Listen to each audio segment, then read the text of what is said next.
ክርስቲያናት ውስጥ የተነሳ ሁለት መሰረታዊ ጥያቄ አለ። እሱ መርሳት የለባችሁ። የመጀመሪያው ጥያቄ ምንድነው? ሰው በእግዚአብሔር ፊት እንዴት ተቀባይነት ያገኛል?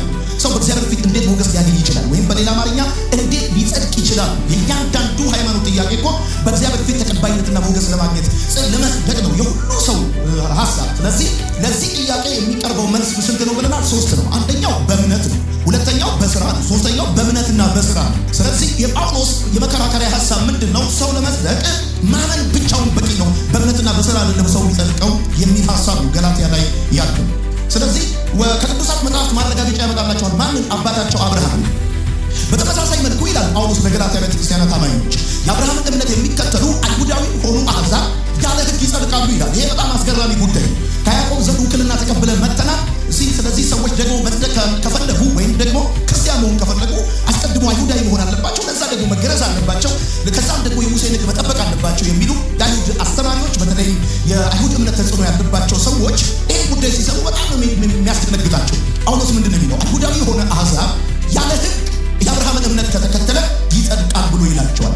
አስተውሉ። ነገር ግን ጳውሎስ ጽድቅና ቅድስና በእምነት ብቻ እንደሆነ በቂ ማረጋገጫ ቢያቀርብላቸውም ከአይሁድ እምነት የመጡ ክርስቲያኖች ቀጣይ ሌሎች ጥያቄዎችን ሊያነሱ እንደሚችሉ ጳውሎስ ግምት ውስጥ በማስገባት ነው መልእክቱን የሚቀጥለው። አሁን ከቁጥር 15 እስከ 29 ጳውሎስ መልእክቱን የሚቀጥለው ጽድቅና ቅድስና በእምነት ብቻ እንደሆነ ከራሳቸው የህይወት ተሞክሮ ጳውሎስ አቅርቦላቸዋል። ትዝ ይላችኋል። ከራሳቸው የህይወት ተሞክሮ ጳውሎስ ያቀርብላቸው ምንድን ነው ያለው? መንፈስ ቅዱስን የተቀበላችሁት ሕግን ስለጠበቃችሁ ወይስ የተሰበከላችሁን ስላመናችሁ ነው? ከዛም ሲቀጥል ደግሞ በመንፈስ ጀምራችሁ በስጋ ፍጹማን ለመሆን ትጥራላችሁ። እሱ ብቻ ሳይሆን ይህን ሁሉ መከራ የተቀበላችሁ በከንቱ ነው? እግዚአብሔር በመካከላችሁ ታምራት ሲያደርግ የነበረው ሕጉን ስለጠበቃችሁ ወይስ የተሰበከላችሁን ስላመናችሁ ነው ብሎ ነግሯቸዋል። ይሄ በቂ ማረጋገጫ ነው። ሰዎቹ ግን ከራሳቸው የህይወት ተሞክሮ የቀረበላቸው ማረጋገጫ የሚያረካቸው አይነት ነገር አይደለም። በተለይ የጳውሎስ አስተምሮ የቅዱሳት መጽሐፍት መሰረት የለውም የሚል አንድ የመከራከሪያ ጭብጥ አላቸው። ስለዚህ ጳውሎስ መልእክቱ የቅዱሳት መጽሐፍት መሰረት እንዳለው ለማስረዳት ዘፍጥረት መጽሐፍ ምዕራፍ 15 ቁጥር 6 ላይ ሄዷል። አሁን እነዚህ ሁለቱን ሐሳቦች ከቅዱሳት መጽሐፍ ከ6 እስከ 14 ከራሳቸው የተሞክሮ ከቁጥር 1 እስከ 5 ማረጋገጫ ቢያቀርብላቸውም ሰዎቹ ግን ረድተው አይረኩም። በቀጣይነትም ጥያቄ ሊያነሱ እንደሚችሉ ጳውሎስ ግምት ውስጥ በማስገባት ነው እነዚህ ከ15 እስከ 29 ድረስ ያሉትን 15 ቁጥሮች የሚጽፈው። ወዳጆቼ እነዚህ ከአይሁድ እምነት የመጡ አስተማሪዎች ወይም ከአይሁድ የመጡ ክርስቲያን እምነት ተከታዮች የሆኑ ሰዎች ምንድን ነው ሊያነሱ የሚችሉት ጥያቄ ሲባል 3 ናቸው። የመጀመሪያው ጥያቄ ምንድን ነው? እግዚአብሔር ለሙሴ የሙሴን ሕግ ለእስራኤላውያን በመስጠት መዳን የሚገኝበትን መንገድ ለውጧል የሚል መከራከሪያ ሐሳብ ያነሳሉ። ጳውሎስ እንዲህ አይነት ሐሳብ ሊያመጡ እንደሚችሉ ገብቶታል። እግዚአብሔር ለሙሴ በሲና ተራራ ሕግን ሰጥቶታል። ይህን ሕግ ደግሞ ሙሴ ወስዶ ለእስራኤል ሕዝብ ሰጥቷል። ስለዚህ መዳን የሚገኝበትን መንገድ እግዚአብሔር ቀይሯል። ምንም እንኳን አባታቸው አብርሃም ዘፍጥረት መጽሐፍ ምዕራፍ 15 ላይ አምኖ ቢጸድቅም ከ645 ዓመት በኋላ ግን እግዚአብሔር ሕጉን የሰጠው መዳን የሚገኝበት መንገድ ስለተቀየረ ነው የሚል ነው አንደኛው ጥያቄያቸው። ሁለተኛው ጥያቄ ደግሞ ሕግ የማያጸድቅ ከሆነ ለምን ተሰጠ? ሶስተኛው ጥያቄያቸው ጳውሎስ እንደሚለው ሕጉ ወደ ጎን ከተጣለ የአይሁድ እምነት አስተማሪዎች ስህተት እንደሆኑ ለማረጋገጥ ከብሉይ ኪዳን መጥቀስ ለምን አስፈለገ የሚል ሶስተኛው ሐሳብ ያነሳሉ። ከቅዱሳት መጽሐፍ ጽድቅና ቅድስና በእምነት ብቻ እንደሆነ ለማረጋገጥ ጳውሎስ ማረጋገጫ አድርጎ ሲያቀርብላቸው፣ በሌላ አማርኛ ከአይሁድ እምነት የመጡ ክርስቲያኖች ለመጽደቅ ሰው ማመን ብቻው በቂ አይደለም እና ሕግን መስራት አለበት ብለው የሚሉት ትምህርት ስህተት ነው ብሎ ጳውሎስ የሚል ከሆነ እነዚህ ከአይሁድ እምነት የመጡ ክርስቲያኖች ስህተት መሆናቸውን ለማረጋገጥ ታዲያ ለምንድን ነው ከነሱ መጽሐፍ መጥቀስ ያስፈለገው የሚል ሶስተኛ ጥያቄ ያነሳል። ስለዚህ በደንብ አድርጋችሁ ተመልከቱ። አሁን ጳውሎስ ቀጣዮቹን 15 ቁጥሮች የሚጽፈው እነዚህ 3 ጥያቄዎችን በተገቢው መንገድ ለመመለስ ነው። የመጀመሪያው ጥያቄ እግዚአብሔር ለሙሴ ሕግን በመስጠት ሙሴ ደግሞ ለእስራኤላውያን በመስጠት የመዳንን መንገድ ለውጧል ነው። ሁለተኛው ደግሞ ሕግ የማያጸድቅ ከሆነ ለምን ታዲያ ተሰጠ ነው። ሶስተኛው ታዲያ ይሄ ከአይሁድ እምነት የመጡ ሰዎች የሚያስተምሩት ትምህርት ስህተት ከሆነ ስህተት እንደሆነ ለማረጋገጥ የራሳቸውን መጽሐፍ እንደ ሪፈረንስ አድርጎ የሚጠቀመው ለምንድን ነው የሚል ሐሳብ ያነሳሉ ብሎ በማሰብ ጳውሎስ እነዚህ ግምት ውስጥ ማስገባት ቀጣዮቹን 15 ቁጥሮች ከ15ኛው ቁጥር እስከ 29ኛው ቁጥር ይናገራል። ቁጥር 15 ጻፉ። አሁን ጳውሎስ ቁጥር 15 ላይ እንደዚህ ይላል፣ ወንድሞች ሆይ ከሰው ዕለታዊ ሕይወት የተለመደውን ምሳሌ አድርጌ ላቅርብ። በሰው ኪዳን እንኳን አንድ ጊዜ ከጸደቀ በኋላ ማንም ሊሽረው ወይም ምንም ሊጨምርበት እንደማይችል በዚህ ጉዳይም እንደዚሁ ነው ይላል። ጳውሎስ አንድ ነገር ያቀርብላቸዋል። ወንድሞች ሆይ ከሰው ዕለታዊ ሕይወት የተለመደን ነገር ምሳሌ አድርጌ ላቅርብላችሁ። በሰው ምሳሌ አድርጌ ሳቀርብ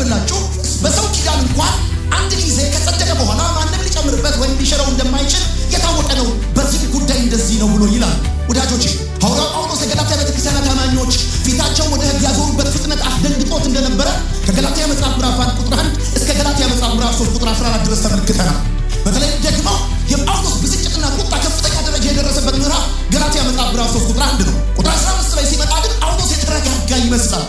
ምክንያቱም ቁጥር 1 ላይ ሞኞች ሲላቸው የነበረውን ሰዎች አሁን ወንድሞች ማለት ጀምሮ ተረጋግቷል። ሰው አቤት ምዕራፉ ሲጀምረው ምን ይላል? መናት ያደረገባችሁ ማለት ነው፣ መዓትን ያደረገባችሁ ማለት ነው፣ እናንተ ሞኞች ብሎ ይላቸዋል። ጳውሎስ ብስጭቱን የሚገልጥበት መጽሐፍ ገላትያ ነው ተባብለናል። ስለዚህ ቁጥር 15 ጳውሎስ የተረጋጋበት ቁጥር ነው፣ የተረጋጋበት ቦታ። በዚህ መረጋጋት ውስጥ ሆኖ ሐዋርያው ጳውሎስ ቀላል ሆነ ምሳሌ ያቀርብላቸዋል። ምሳሌው ምንድን ነው? በሰው ኪዳን አንድ ጊዜ ከጸደቀ በኋላ ማንም ሊሽረው ወይም ሊጨምርበት አይችልም ይላቸዋል። ልክ እንደዚሁ እግዚአብሔር ቃል ኪዳን ገብቷል፣ ስምምነቱ ተፈጽሟል። ስለዚህ እግዚአብሔር አምላክ ወደ ኋላ የሚልበትና ሀሳቡን የሚቀይርበት ምንም ምክንያት የለም። ተስፋው ተሰጥቷል፣ ይፈጸማል፣ ተፈጽሟል። ምን ማለት ነው? ዘፍጥረት መጽሐፍ ምዕራፍ 12 እና 15 ላይ እግዚአብሔር አምላክ ለአብርሃም ተስፋ ሰጥቶታል። 15 ላይ ደግሞ አብርሃም አመነ፣ እምነቱ ጽድቅ ሆኖ ተቆጠረለት ይላል። ስለዚህ እግዚአብሔር ቃል ኪዳን ገብቷል፣ ስምምነቱ ተፈጽሟል እና ከዚህ በኋላ እግዚአብሔር አምላክ ሀሳቡን የሚቀይርበት ወደ ኋላ የሚልበት ምንም ምክንያት የለም። እንዴት እንደ አይ እግዚአብሔርማ ተስፋውን ሰጥቷል እና ውሉ ተፈጽሟል፣ ተፈራርመዋል፣ አልቋል። በሰው ኪዳን እንኳን አንድ ጊዜ ኪዳን ከጸደቀ በኋላ ማንም ሊሽረው ወይም በሱ ላይ ሊጨምር የሚችል የለም ይላቸዋል። አስፈላጊ ከሆነ በዚህ ኪዳን ውስጥ እግዚአብሔር እንጂ ኮሚትመንት የገባው አብርሃም የለበትም። አብርሃም በኪዳን ውስጥ ምንም ሚና የለውም። ሚና ካለው የመተኛት ሚና ነው። ለአብርሃም የቀረበለት ምንም ቅድመ ሁኔታ የለም። ዘፍጥረት መጽሐፍ ምዕራፍ 12 ላይ፣ ዘፍጥረት መጽሐፍ ምዕራፍ 15 ላይ ኪዳን የገባው እግዚአብሔር ነው እንጂ አስፈላጊ ከሆነ አብርሃምና እግዚአብሔር አለም ኪዳን የገቡት። እሰጥሃለሁ፣ ለአሕዛብ በረከት አደርግሃለሁ፣ እንደ ሰማይ ከዋክብት እንደ ምድር አሸዋ አበዛሃለሁ አለው። እኔ እንደ ሰማይ ከዋክብት እንደ ምድር አሸዋ ማበዛህ አንተ እንዲህ ካረክ ነው ብሎ ቅድመ ሁኔታ አላስቀመጠለትም። ይህንን ቃል ኪዳን የፈረመው እግዚአብሔር ነው፣ ፈርሟል እግዚአብሔር። ስለዚህ ይሄ ሊሻር አይችልም። በነገራችን ላይ ጽድቅ በእምነት በኩል ነው ሲባል በደንብ እንዲገባችሁ የሚገባው ነገር ምንድን ነው? በዘፍጥረት መጽሐፍ ምዕራፍ 12 እና 15 ላይ እግዚአብሔርና አብርሃም የገቡት ቃል ኪዳን የለም። እግዚአብሔር ብቻውን የገባው ቃል ኪዳን። በዘፍጥረት መጽሐፍ ምዕራፍ 12 እና 15 ላይ አብርሃምና እግዚአብሔር የገቡት ቃል ኪዳን የለም። ወይም በቃል ኪዳን ውስጥ የአብርሃም ሚና የለም። ሚና ካለ አብርሃም ሚናው መተኛት ነበረ። በራእይ እግዚአብሔር ወደ አብርሃም እንዲህ ሲል መጣ። ከዛ ቁጥር 6 ላይ አብርሃም አመነ፣ እምነቱ ጽድቅ ሆኖ ተቆጠረለት። ሰውየው ከተኛበት ሲነሳ ጸድቋል። ለምንድን ነው እግዚአብሔር አስጠንቅቆ የሰበከው? ምክንያቱም ሳሊቬሽን ከአንተ ኮንትሪቢዩሽን ስለማይፈልግ ነው። አሁን ጳውሎስ እያለ ያለው ምንድን ነው? አንድ ጊዜ እግዚአብሔር ቃል ኪዳን ገብቷል፣ ስምምነቱ ተፈጽሟል። ስለዚህ እግዚአብሔር ሀሳቡን የሚቀይርበት ወደኋላ የሚልበት ምክንያት የለም። እንደውም የትኛውን ውል አይታችሁት ከሆነ ይህን ውል ለማፍረስ የሞከረ የሚጠብቀው መቀጫ ነው። መቀጫውን ከፍሎ ውሉ የጠና ይሆናል ነው የሚለው። ውሉ ይሻላል ላይ ሄደው ውልና ማስረጃ ተፈራርማችሁ ምታሉ ከሆነ ትዋዋላላችሁ፣ ክፍያ ትከፍላላችሁ፣ ትገዛላችሁ፣ ስምምነቱ ይጸድቃል። መጨረሻው እንደዚህ ይላል። በዚህ ውል ላይ ሀሳቡን መቀየር የፈለገ ካለ መቀጫ ይሄን ያህል ይከፍላል። ከዛ ውሉ በነገራችን ላይ በዚህ ኪዳን ላይ አብርሃም ሀሳቡን ቀየረ እንዳትሉ፣ አብርሃም በኪዳን ውስጥ እንደው ሚና አልነበረውም። ኮሚትመንቱን የፈረመው እግዚአብሔር ብቻ ነው። አብርሃም እግዚአብሔር በገባው ቃል ኪዳን ላይ ፊርማውን ያስቀመጠው በመገረዝ ነው ይላል ጳውሎስ። ከዛ ቀጥሎ እንደዚህ ይላል ጳውሎስ። አሁን የመጀመሪያ ወንድሞች በሰውነታዊ ሕይወት ምሳሌ አድርጌ ላቅርብላችሁ።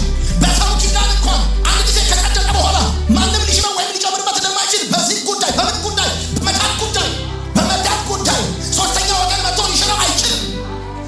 በቃል ተፈርሟል፣ ተፈጽሟል፣ ስምምነቱ ጸድቋል። ከዛ ቁጥር 16 ላይ እንደዚህ ይላል ጳውሎስ። የተስፋው ቃል የተነገረው ለአብርሃምና ለዘሩ ነው ይላል መጽሐፍ። ለብዙ ሰው እንደሚናገር ለዘሮቹ ወይም ለአንድ ሰው እንደሚናገር ለዘር ይላል። እርሱም ክርስቶስ ነው። የተስፋው ቃል ተቀባዮች አብርሃምና ኢየሱስ ናቸው።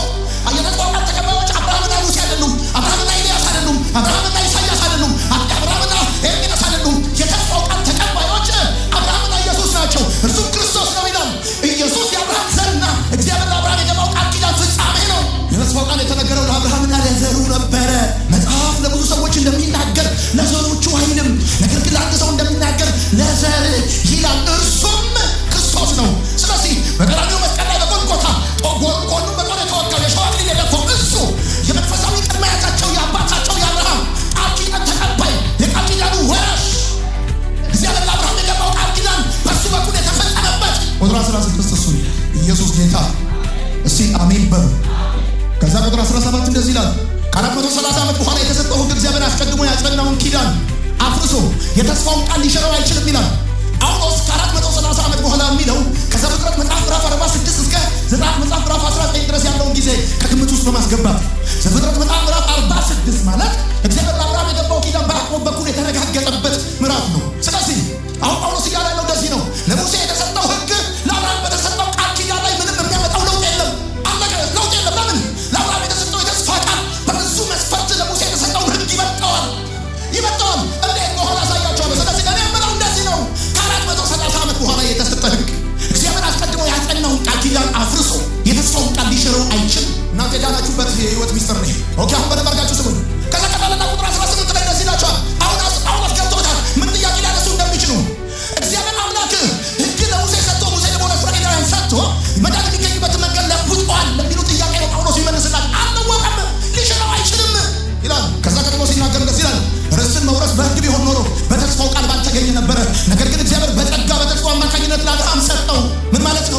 የተስፋው ቃልና ህግ ሁለት ተቃራኒ መርሆች ናቸው። ልዩነታቸው የጊዜ ብቻ አይደለም። ህግና የተስፋው ቃል ልዩነታቸው የጊዜ ብቻ ሳይሆን የተፈጥሮም ነው። ህግ ሰው ለእግዚአብሔር የሚሰራው ነው። ተስፋ ግን እግዚአብሔር ለሰው የሰራው ነው። የዘላለም ህይወትና ድነት ሰው ለእግዚአብሔር በሚሰራው ላይ የተመሰረተ ሳይሆን እግዚአብሔር ለሰው በሰራው ላይ የተመሰረተ ነው። ጎልጎታ ማለት እግዚአብሔር ለሰው የሰራው ማለት ነው። ቀራንዮ ማለት ያ መስቀል ማለት እግዚአብሔር ለሰው የሰራው ማለት ነው። ሰውማ ሞከረ፣ ሰውማ ጣረ፣ ግን ህግ ሊያጸድቀው አልቻለም። ስለዚህ ላችኋል ባለፈው ሳምንት የተነጋገር ነው። ህግ በመጠበቅ የሚተማመኑ ከእርግማን በታች ናቸው። ለምን? ህግ ሰውን ለማጽደቅ 100% ፍጹምነት ይፈልጋል። እኛ ደግሞ 100% መስራት አንችልም። 100% መስራት ካልቻልን በህግ አማካኝነት በእግዚአብሔር ፊት ተቀባይነት ለማግኘት መሞከር ሞኝነት ነው። ኃጢአተኝነታችን ጥልቀት የተነሳ እንኳን ሳንታዘዝ እንታዘዝን በእግዚአብሔር ፊት ስንፍና እናደርጋለን። ይሰማል ወይ? ህግ ለምንድን ነው ሰውን የማያጸድቀው? ህግ እንዲያጸድቅ ከፈለግ 100% ፐርፌክሽን ፍጹምነት ካንተ ይፈልጋል። ኢትዮጵያዊ ደግሞ አንዱን ይሰራል፣ ሁለተኛው ላይ ይወድቃል፣ ሶስተኛው ላይ ይባረራል። በመጀመሪያው የህግ ዝርዝር ላይ ነው።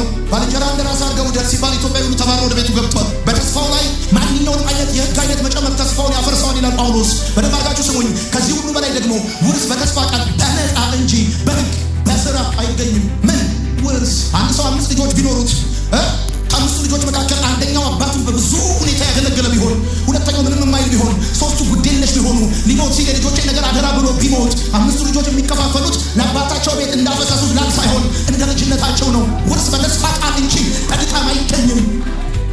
ስማ አየህ፣ አንተ የቱንም ያህል ዱርዬ ብትሆን የአባትን ንብረት የጎረቤትን ልጅ ጨዋ ስለሆነ አይወርስም። ውርስ በመወለድ ነው እንጂ በተስፋ ቃል ነው እንጂ በምንም አይመጣም። ስለዚህ ርስትን መውረስ በህግ ቢሆን ኖሮ በተስፋው ቃል ባልተገኘ ነበረ።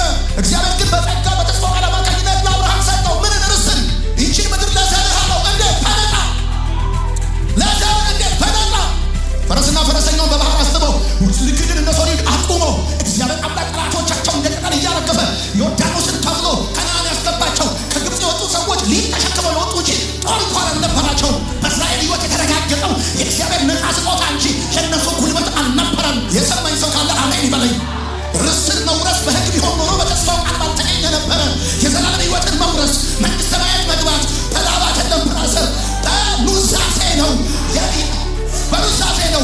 የተናዘዘው ደግሞ ቃሉን ሰጥቶ በመስቀል ላይ ሞቷል። እኔ የሚያምን አለ ዘላለም ህይወት እንዲኖረው እንጂ እንዳይጠፋ በእርሱ የሚያምን አንድያ ልጁን እስኪሰጥ ድረስ ዓለሙን እንዲሁ ወዷል። እኔ አለ ጌታ እውነት ህይወት መንገድ ነኝ።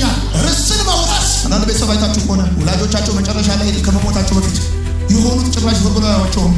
በጣም ደግሞ ወላጆቻቸው ተጠግተው ያስታመሙ የፈጉ ብዙ ነገር ያደረጉ እዛ ይኖራሉ። ከዛ ወላጅ ያልፋል አይደለም። ሁሉም ዞር ብሎ ያላየው እዛ ሲያስታምም የነበረው ሁሉም የወራሽነት መብቱ ለማረጋገጥ ፍርድ ቤት ይሄዳል። ወራሽነት በጠባይ አይደለም፣ በመወለድ ነው። ወራሽነት ብራዘር በተስፋ ቃል ነው። አባትየው የልጆቼን ነገር ካላለ መዝባውሎስ እንደዚህ ይላል። ርስትን መውረስ በህግ ቢሆን ኖሮ ማለት በስራ ቢሆን ኖሮ በተስፋው ቃል ባልተገኘ ነበር። ባልተገኘ አሁን እኮ እንደዚህ ነው። የዘላለም ህይወትን አልቦኝ ያገኘዋለሁ። ኦኬ አሁን እንደዚህ ነው ጉዳይ። ታዲያ ህግ የማያጸድቅ ከሆነ ለምን ተሰጠ? ቁጥር 19 እና 20 በደምስ ቁጥር 19 እና 20 ታዲያ ህግ ለምን ተሰጠ?